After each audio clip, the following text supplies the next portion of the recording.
Hello again, everyone. My name is Andrew Jatau, and welcome to CHKD's Dads in Action 5 Minute Fatherhood Talks, where we take a few minutes out of your day to explore and discuss fatherhood. Thank you so much for joining me today and for taking the time out to listen. Today, we'll be talking about raising sons. So, for the next few minutes, I hope to speak particularly to the men or the fathers that are raising young boys. We'll explore the impact that fathers have when it comes to the social and emotional development of their children, and also discuss ways to raise emotionally healthy boys. I'd also like to end this discussion just providing you with a few questions to help you dive deeper into the topic on your own. So let's get right into it. So I've done a number of presentations specifically about raising emotionally healthy boys, and overwhelmingly the audience has been predominantly women or mothers.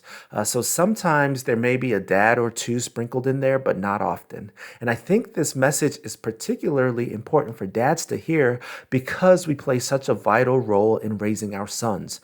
So most men take pride in having a son and are excited to pass down certain skills or knowledge about what it means to be a man. So you may teach him to fix certain things or which sports teams to root for, but as a dad, you're also teaching him more than that.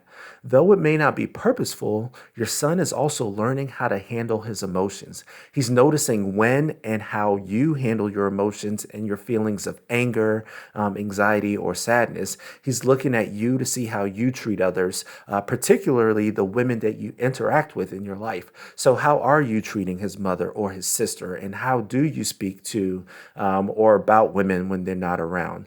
You become the gold standard in his life for what it means to be a man. So even if you don't say it outright, he's still taking his cue from you. So your son takes all of this information and adapts it into what it means to be a real man. So we want our sons or our children, really for that matter, to grow up to be competent and self-sufficient adults. We want them to be able to resolve matters on their own, to make smart decisions, and really be the best adult that they can be. But in order for your son to be the best man that he can be, there needs to be a focus on making sure that he's emotionally developed as well.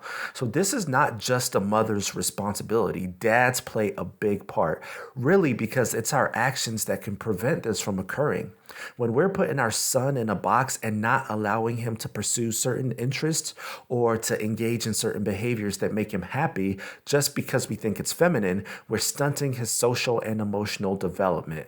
So there's a lot of information out there that I won't get into just because of our time limit about toxic masculinity and the effects that it has on young boys. So I encourage all fathers to read up more on the concept because it certainly impacts the way that you parent both your sons and your daughters. But for the sake of time, I'll jump right into providing a few tips on how to make sure that you're not only passing along tangible, hands-on skills to your son, but that you're also promoting healthy social and emotional development. So number one is to be a role model. So your son may be observing you changing that flat tire or fixing what's broken around the home, but are you also modeling the traits or the soft skills that you want him to learn? So if you want your son to be kind, caring, and an empathetic individual, you should be modeling these behaviors in your interactions with others. So when your son sees this happening, it lets him know that it's okay for men to have these characteristics as well. Number two, let your boys cry or feel sad or scared or really any emotion. So the message to kids is that there are no wrong feelings. Everyone is entitled to feel how they feel as long as they are expressing it in a healthy way. So most of the time we encourage boys to stop crying or to man up and to stifle how they're really feeling, or we encourage them to express their feelings aggressively. So once again, this is emotionally stunting and it has long-term negative effects for your son. So the next time he's feeling sad or upset, encourage him to talk about the feeling. And then this also goes back to the first point, where you want to make sure that he sees you handling the emotions in a healthy way as well too. So lastly, let your son do what makes him happy. So most kids just want to be happy and have fun. They're not really worried initially if others think it's cool, or for boys, if others think that what they're doing is girly. They just know that they enjoy something and want to continue to pursue it.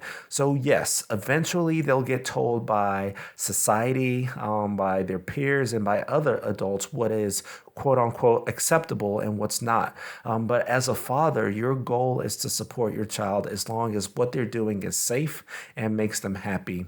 You want your son to lead a life in which he chooses what makes him happy rather than conforming to the ideas of others. Think about how important it is for him to have your continued support throughout. So, as we sign off, here are a few questions for you to consider. What messages am I sending my son about what it means to be a father and a man? Number two, am I doing a good job modeling the behaviors or traits that I want to see in my son? And lastly, have I ever discouraged any activities, toys, or behaviors that make my son feel happy? So thanks again for joining me for this 5-Minute Fatherhood Talks, and we'll talk again soon. Take care.